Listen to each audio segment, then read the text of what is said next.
Dominic Roque at Sue Ramirez matagal nang mag-on, binuking ni OG. Pag-usapan natin yan. Pero bago ang lahat, kung di ka pa nakasubscribe sa ating channel ay huwag kalimutan mag-subscribe para lagi kang updated sa latest chika.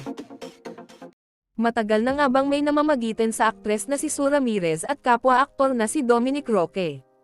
Kung ang tatanungin raw kasi ang showbiz insider at talent manager na si OG Diaz, noon pa man ay may something na sa dalawa.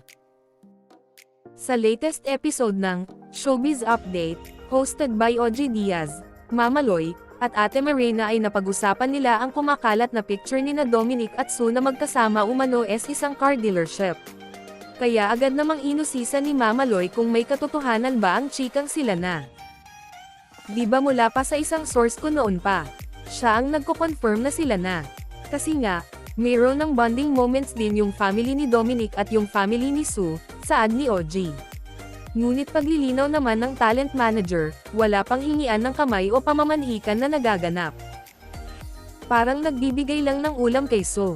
Ayan, ulam Sue galing sa nanay ko, ganyan, chika ni OG.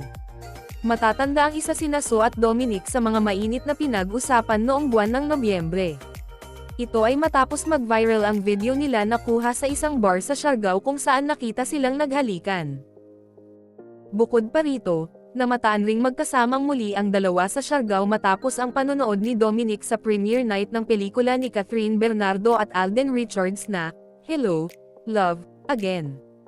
Ilang araw matapos nito ay na-corner naman ng isa sa mga entertainment media si Sue at natanong siya tungkol sa estado ng relasyon nila ni Dominic. Ang tanging sagot lang noon ng dalaga ay masaya sila at ini-enjoy ang company ng isa't isa. Anong masasabi nyo sa ating chismis ngayon? Mag-comment na at subscribe para updated ka sa latest chika na gaya nito. Maraming salamat po.